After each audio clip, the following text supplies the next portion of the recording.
Beep, beep, beep, beep, beep. Welcome to the court of Edijester. Oh, we're trammeling towards the old Christmas business, aren't we, eh? Soon you'll be hanging your balls from various twigs and giving presents to people you can't stand. Yeah, it's that time of year. It's the most wonderful time of the year, or so they say. Right, okay. Get sharing, subscribing, the usual. If we don't get this stuff out there, we can't keep the public informed. But I need more subscribers desperately so that we know that the public is getting the message about where we're going. Okay, so but I thought this is great. So the marvelous Kaz Bailey sent me a link, which led me to a series of tweets by Justin Hart at Justin_Hart. As you can see there, this was from December the 7th. But I thought it was quite fun, so we'll take a look at it. We're in the Americals. Oh, say, can you see by the door, etc. Right? And in the wonderful, wonderful world of San Diego. In this case, the San Diego Science Museum. Although I have to say that the word science now tends to come with a side order of ridicule if you watch my video the other day about what they call pride in STEM. Yep. Some bloke called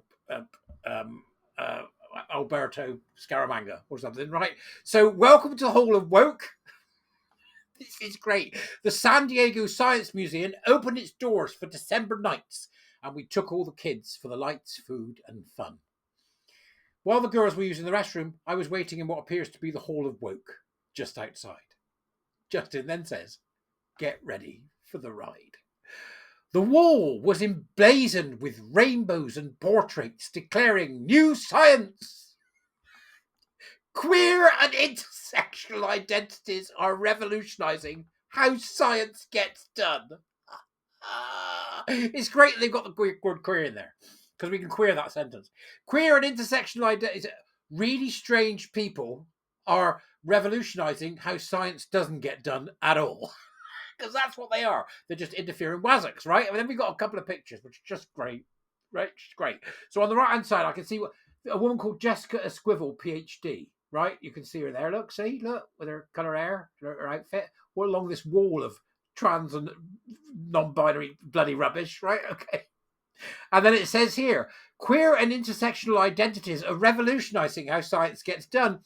For science, for centuries, science has been a world of walls.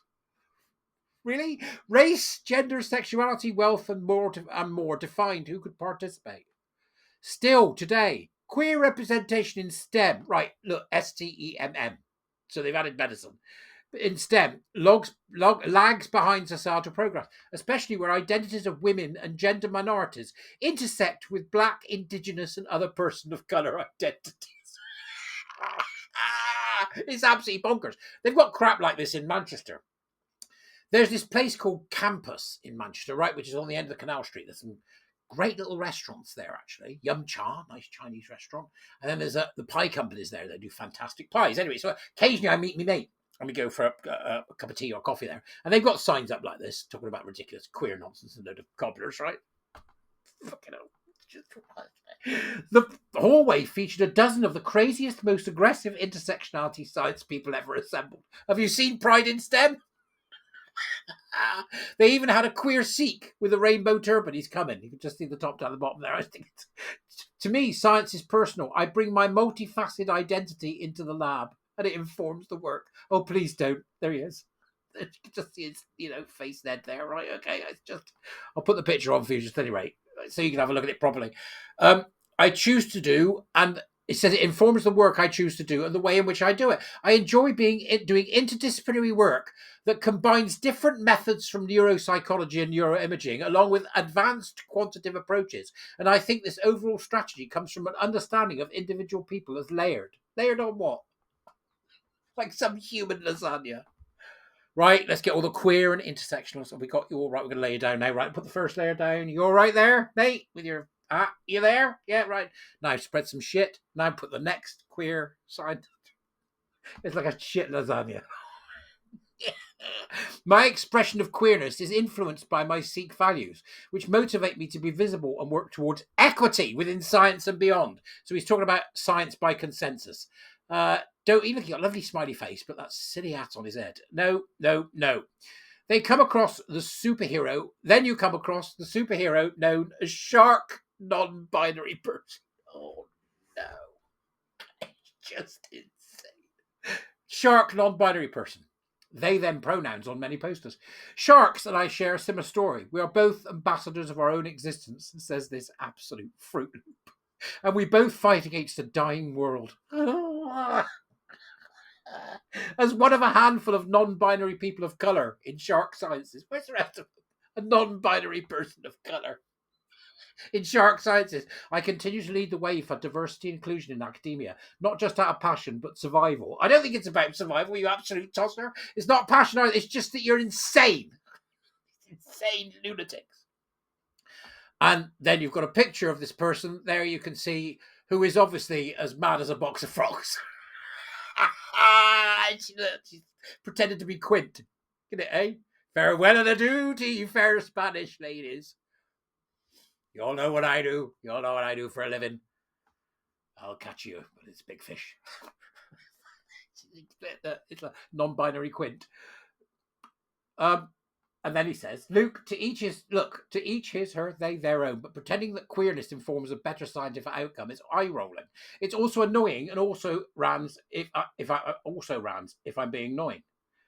I don't know what rans means. It's also annoying and also rans if I'm being honest. No idea what he means there. As leftist Sam Harris notes, with any luck, your sexuality will be the least interesting thing about you. This next person hits all the notes of identity politics. If only she was disabled. Differently abled. My journey to becoming a physicist wasn't easy. It took time for me to realise that if I don't fit the mould, I need to break the mould. I'm a black Mexican lesbian woman. I'm proud of all the things that make me myself. My identity informs the physics that I do. In what way? That's her. In what? In what way? In what way? Absolutely bloody insane. They couldn't get this intersection chief technology officer to smile. Based on the bio, she's sadly angry at life, it seems. Feeling invisible in Silicon Valley and tired of suppressing the impact of repeated assaults against my black, female and queer identities, I decided to exist on my own terms, and that meant I understood the responsibility I had to carry each and every piece of me through to my work. Feeling invisible in Silicon Valley.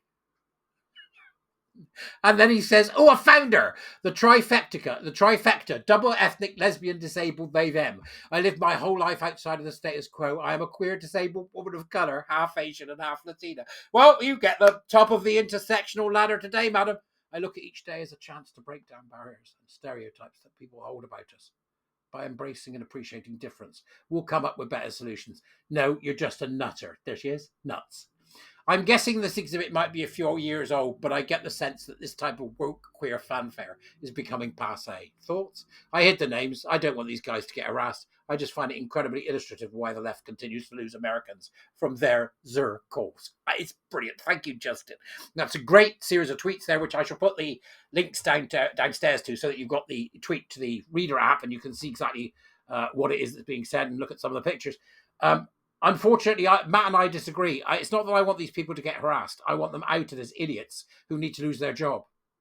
It's that simple. They shouldn't be in work. It's that simple. They are obviously mad as a box of frogs, right? Now, you can let me know whether you think they're as mad as a box of frogs in the comments, as you will I'm sure normally do. Other than that, share the usual stuff. Listen, it's just glorious. I'll see you later. Bye-bye.